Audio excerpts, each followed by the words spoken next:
وبكده الرز يكون اتشرب كل الميه اللي حطيناها، وفلفل اهو جميل اكيد واضح قدامكم. نروح بقى نشغل الفرن ونعمل السمك والبتنجان. ودلوقتي جينا عند الفرن اهو وشغلنا الفرن كمان. نعلي بقى النار كويس ونشوف هنعمل ايه. نكون جايبين طبق في كيس بميه ونمسح بيه الفرن.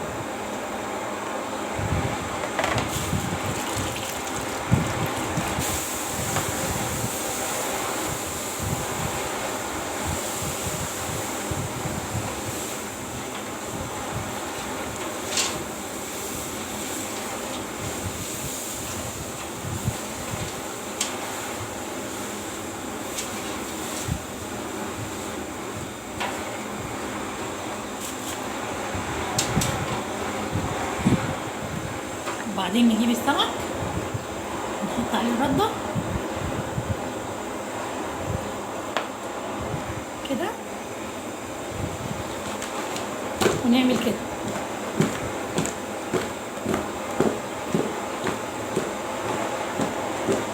وكده يبقى السمك كله اتبل ردة على اعلى حاجة في الفرن، اعلى نار. وندخل السمك دلوقتي في الفرن كده. بسم الله. هندخل كل السمك ده ونرجع لكم تاني. كده كله دخل في الفرن. هنظبطه بقى كده بحيث ان كله يكون معدول كده في الفرن، مفيش سمكه فوق سمكه. ونعلي النار على اعلى حاجه ونجيب صينيه البتنجان وندخلها بعد ما رصينا السمك كله اهو. ودلوقتي هندخل صينيه البتنجان في جنب والسمك في جنب.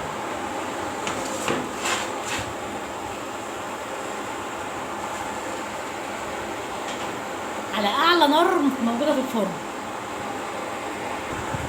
ونقفل الفرن عليه شويه.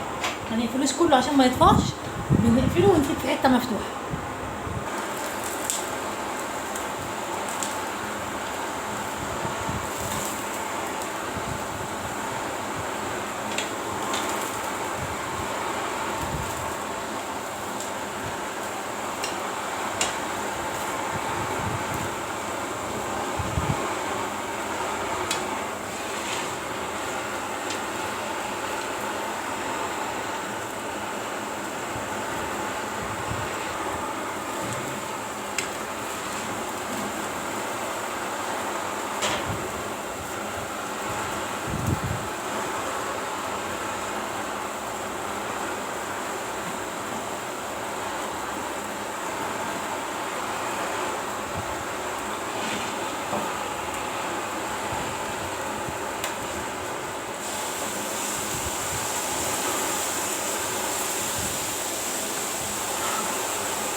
وقبل اي حاجه ناخد الكيس تاني ونمسح الفرن وهو سخن بالمنظر ده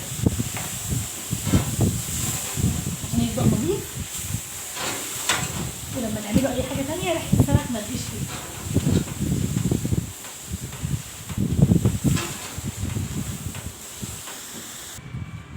ده السمك خلاص طالع من الفرن، هو لسه سخن لسه حالا طالع من الفرن. نعمل كده، نحط السمكية هنا ونقلبها كده ونشيلها في الطبق كده، ونخلص بقية السمك كلها.